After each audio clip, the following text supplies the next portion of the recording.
د ښځې مینه خاوند سره ډېرې که د خاوند مینه د ښځې سره ډېرې که دومره وخت خو په نکاح کې وشو پته درته شته د ښځې مینه ډېرې که د خاوند د چا مینه ډېرې هسې دا دومره وخت تېر د ښځې مینه ډېرې د خاوند سره پته څنګه لګي دا علما پې پوهېږي علما پوهېږي چې د څیز د خپل اصل سره مینه وي د څیز د خپل اصل سره مینه وي تاسو دې خړ پړ کلي کې اسلام آباد بدلوئ تا د سړی اسلام آباد در کې دی وایي نه زما دا خړ خړ غرونه خوښ دي ځکه دا ستا اصل دی ته دلته پیدا شوی که نه ستا د مور نه ښکلې ښځې نشته ولې نشته خاندان به یې ټیک اوچتي ته په یوه مور کې ټوله دنیا بدلوي نه وایي ما د خپله مور پکار ده دا ستا اصل دی ته ترې پیدا یې ځکه درته دا خوښه ده نو د څیز د خپل اصل سره مینه نو آدم علیه السلام الله د خاورې نه پیدا کړ او بیبي حوا د آدم علیه السلام نه پیدا کړه نو د نارینه اصل پټې شو خاوره شوه او د ښځې اصل نارینه شو نو خاوند به په پټو مینې او ښځه به په خاوند مینې او که نه تاسو ته پته شته ښځې د اکثر جایداد هم نه معلوم چې زموږ څومره پټي دي او سړي ته معلوم یې که نه سر په کېږدي خو پوله خو دې څوک وخوځوي که نه دا د اصل دی جومات ته مانځنه نشي راتلی وینار نه ایدمه او په پټي کې پوله ایدي جومات ته چې راځي دا غټه لار نه او په پټي کې نری پوله خو سار چا ګروټه اخوا کړي نه ایدي دا ځکه دا د اصل دغه خاوره ده نو دوی به په پټو ویني او ښځه به په خاوند مینوي نو د ښځې مینه د خاوند نه ډېره وي ډېر خیال کوئ دا ښځه چې واده شي که نه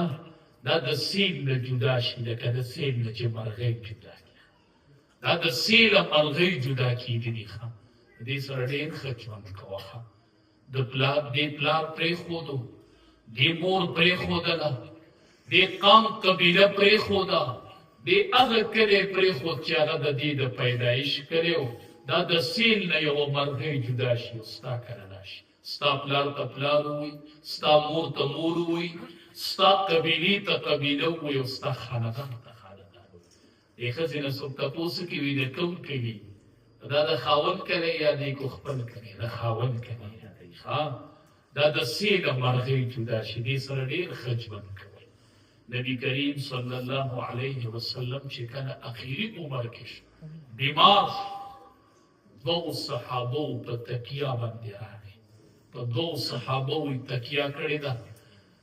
او راغی داسې کېناست نو کېناستې نه شو صحابه یې راجمع کړل ویې راجمع شئ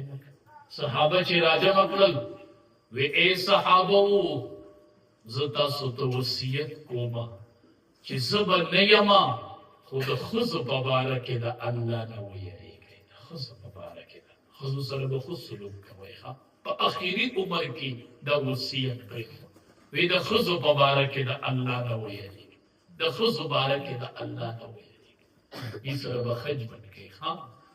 دا د څه نه پیدا شوله د ضلع ایسر ضلع چجي ته وایي که د انسانانو چجي نه دي لیدلي څاروو د هم لیدلي دي قربانۍ کې چې څاروي اعلان کوي چجم لیدلې ده دسي خو دسي که نه چا سیده چجه لیدلې ده په څاروي کې شته چېرته سیده چجه دا چجه به داسي چا نیغه کړې ده دا چجه څوک پوختی ورته وایي تاسو ورته پوختی وایي پوختی کږی که نیغی کږی که نه پوختی داسي که نه چا نیغه کړې ده پوختی نه نیغېږي نو ښځم د دې پوختی نه پیدا ده څنګه چې پوختی بلکل نه سیده کېږي نو داسې ښځم بلکل نه سیده کېږي په دې به ځان پوه کړي دا نبي کریم صلی الله علیه وسلم فرمایي وایي ښځه د پوختی نه پیدا ده پوختی کږی نو وایي د دې نه به نفع علي او لږ لږ کوږوالی به پکې بلکل سیده کېږي نه که سیده کوي نو ماته دی نو د ښځې ماتېدل څه دي پته شته الطلاق براشي که بلکل ښځه سیده کوي نو سیده به نه شي خو طلاق براشي نو لږ ډېر خوږوالی به یې دې کې به ګزاره کوي ښه